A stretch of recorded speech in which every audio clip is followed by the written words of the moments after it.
So, Colin, what are we starting with? Let's have a look. Just maybe very quickly before we go through, because this is important when we're going to look at the functioning of the eye, is the parts where light has to go through, and we call it the lens system. Remember, also know those 4 parts. It is the cornea, the aqueous humor, the lens, the vitreous humor, and those 4 parts, that is where light has to go through so that it can reflect and clear vision and can be seen here on the fovea or the yellow spot. So let's start with accommodation. First of all, you have to know a definition. And accommodation has to do with the shape of the lens. Many books point out that it is the adjustment of the eye. But I think to be quite safe, please make sure that you talk about the adjustment of the lens, because it's the shape of the lens that has to change. The shape or the thickness Yes. of the lens. And accommodation is about the lens, as you've rightly said. It's not about the eye, it's about the lens.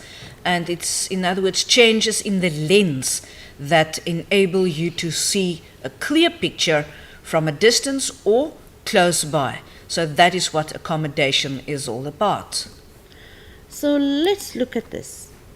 Now, when we look at any object that is far or further than 6 meters away from the eye, we normally say that the eye is unaccommodated. And when the eye is then focusing on objects, there are 3 things that you need to point out. And the 3 things is what is happening with the lens. Because remember what we said? Accommodation is about the shape of the lens. So the lens is kept in position there with the suspensory ligaments. And when they become taut or when they constrict, then they pull the lens flatter. But the suspensory ligaments and the ciliary muscle, they work antagonistically. So when the suspensory ligaments, they constrict, then the ciliary muscle, they relax. And the effect of that is that the tension of the lens increases and it becomes flatter. Right, can I show you a picture how it works? Could we have the paper, please? There you are. You see, if we look at it, and this is important what Colin said, you should also have an idea what it looks like from the front. This is the ciliary body. Now, inside the ciliary body, there is a muscle. And when it relaxes, it moves away. It becomes bigger.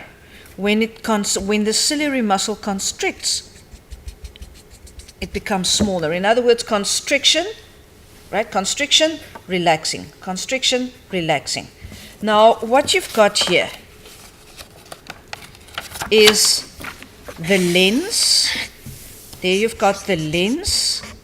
And there you've got your ciliary body with a ciliary muscle. I'm not going to write it out, you know what I'm talking about.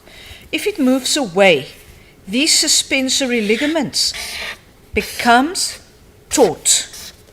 In other words, because the ciliary body pulls on the ligaments, and then the lens becomes flatter. There you can see the lens is flat if there is a pull on these ligaments. And the opposite happens, as Colin will explain now, when we want closer vision. So this is now for further vision, the different steps. Let's have a look at our slide. Right, this is the next one. What happens with the lens when we look at objects that are closer than 6 meters away from the eye? Then the opposite happens. Can you see? If I can just go back, then you can see, look at the shape of the lens. As Lorraine has explained to you, it's flatter. And there you see it is rounder or more convex. And it's the implication of a rounder lens. That is important, and that is why we can see things that is closer than 6 meters away.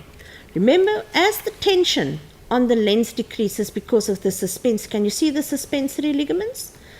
Those really thread-like they're slack, yeah. You can see because they have slackened, and the ciliary muscle within the ciliary body that has now contracted. and that causes the lens to become more rounded or convex, and that means that light rays can be bent more now, so that a very clear image can be seen on the retina, and it's more specific on the yellow spot of Yeah, the and I fovea. think with the next picture you will see exactly what is happening with the focusing of the light rays. There on the left, you've got the picture for distant vision. You can see the ciliary body, because the muscle is relaxed, is far away from the lens, so that there's a pull on the ligaments and the ligaments pull on the lens is flat. There you can see the ciliary body, the muscles contract, moves closer to the lens, no pull on the ligaments, the lens is much more rounded, or as we say, biconvex. This is for distant vision. Now the cornea as well as the lens, those two are the main structures that will bend light rays so that they can focus and get a clear picture on the retina. When you look at distant vision, you need a thicker, a more biconvex lens to also get focus on the retina. And when you can't see properly, when a picture is out of focus, is because your lens cannot bend the light rays properly for a picture to be formed on the retina. That's usually when you have to wear glasses or contact lenses, or some people go for laser surgery to correct the problem. And Lorraine, I think it's important that learners should know that when they are being given those two diagrams in an exam paper, then they need to identify and which one is for closer vision and which one is for far. And I think with the question too, the type of question that one gets, the moment they talk about a distance with the eye, for instance, they say the bowler is running towards the batter, then you know it's about this guy coming closer, closer, closer. It's distance. Or they say you need to look at a faraway object, or you see a car traveling towards you. It is about distance. Then you must know it's about accommodation of the eye. Accommodation, shape of the lens to focus the light rays on the retina. What is the role of the retina? It is the photoreceptor. And that is where the stimulus force, that is the picture, the focused picture, that is turned into an impulse that is interpreted by your brain.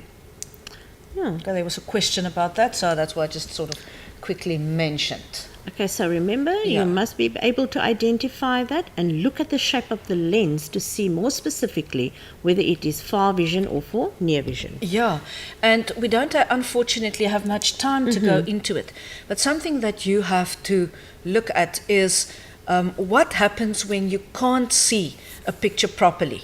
If you can only see well at a distance, that's where we are now at our age, when we have to read like this, then you have distant vision, and when you can only see when you hold the book close to you, you are myopic.